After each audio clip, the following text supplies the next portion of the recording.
Mahabharata, The Curse Fulfilled. Season 1, Episode 8. The forest had given Pandu sons, 5 radiant boys born of divine blessing. The lineage of the Kurus was secure. The future ran laughing beneath the trees. Yet peace did not live in Pandu's heart. Years passed in the wilderness, not in palaces, but under open skies, in bark cloth, in silence. The princes grew. Yudhishthira, calm and steady. Bhima, loud with life. Arjuna, watchful even in play. Nakula and Sahadeva, inseparable like twin flames. They learnt prayers from sages, heard stories of dharma by firelight, laughed without the weight of a throne. They knew nothing of court politics, nothing of jealousy, nothing of rivalry. They knew only the forest. And Pandu watched from a distance. Sometimes he smiled, sometimes he turned away, because pride filled him. But so did memory. The hunt, the arrow loosed in haste, the deer that was no deer. The sage Kindama struck down, falling, transforming. Not an animal, but a rishi. And the curse. If ever you approach your wives with desire, in that moment, you shall die. The words followed him into sleep, into meditation, into every quiet breath. He had renounced the throne, renounced pleasure, chosen austerity. He told himself it was strength, but some nights he wondered if it was punishment. He had sons, but he could not embrace the life he loved. He could not forget he was cursed. And so he lived, a king without a kingdom, a warrior without a battlefield, a husband without closeness. Yet he was still human, and destiny waits patiently. One spring, the forest changed. Flowers bloomed in sudden color.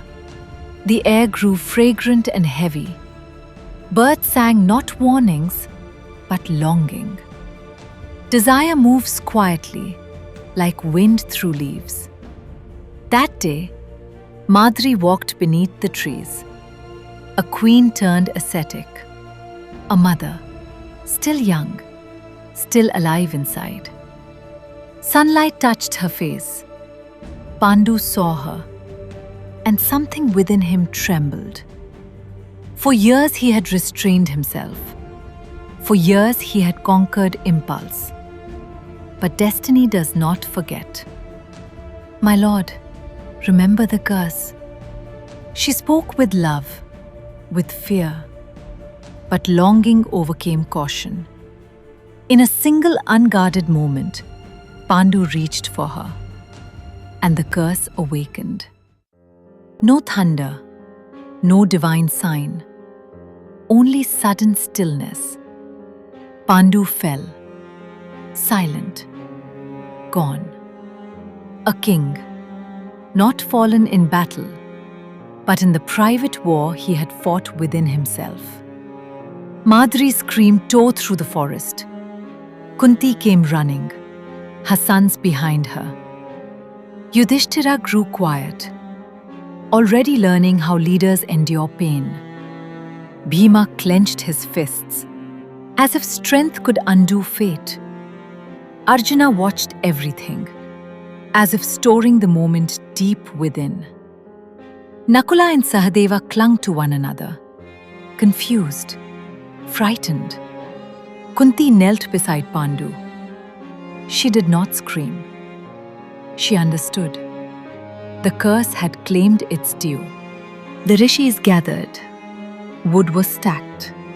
Mantras were spoken. Smoke rose slowly into the sky. Pandu journeyed alone, leaving 5 destinies behind. But the tragedy was not complete. Madri's tears dried. Resolve replaced them.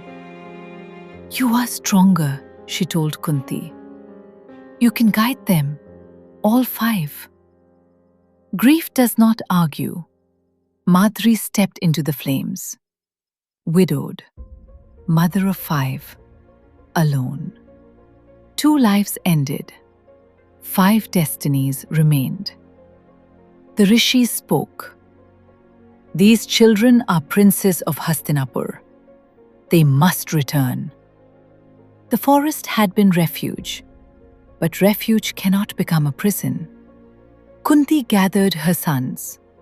Together, they began the journey back, toward the palace, toward Dhritarashtra, toward the Kauravas. Hastinapur received them not as guests, but as heirs. Dhritarashtra now ruled in full authority. The court obeyed his command. The throne bore his seal. Yet another truth lingered quietly in the hallways. Yudhishthira, son of Dharma, was the rightful heir. 2 futures now lived beneath one roof. To shape the princes, Dronacharya was summoned. They trained side by side. Yet destiny did not divide equally. One day, Drona placed a wooden bird upon a tree and asked the princes to shoot the eye of the bird. "What do you see?" he asked. "The tree," said one. "The sky," said another. "The branch," said a third. Then Arjuna stepped forward. "What do you see?" asked Dronacharya. "I see the eye of the bird." "Describe the bird to me," said Dronacharya. "I do not see the bird. I see only the eye," replied Arjuna. "Then shoot." The arrow flew. It struck perfectly. At that moment, the elders exchanged glances. A warrior had emerged. In the wrestling grounds, Bhima towered like a storm. He lifted heavier weights, fought longer, threw prince after prince to the earth. And among those who fell was Duryodhana. Again and again. Strength humiliated pride, and pride remembers. In the palace corridors, whispers began. The 100 sons watched, but one watched with tightening breath: Duryodhana.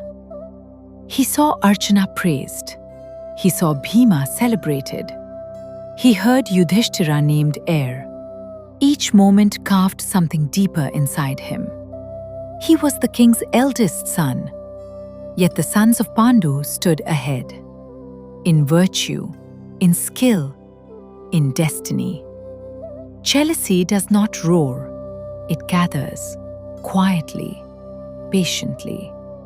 The forest had taken Pandu, but not his legacy. The palace now held 2 branches of one family, one rooted in dharma, one shadowed by ambition.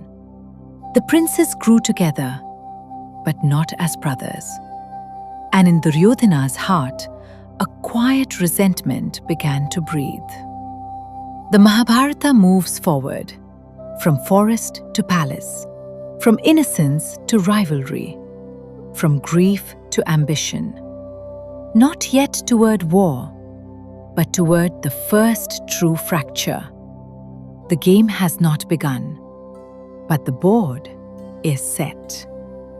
If you wish to witness how destiny unfolds, how jealousy turns to conspiracy, and how brotherhood transforms into rivalry, subscribe and journey with us. Because Hastinapur is no longer at peace, and the story has only just begun.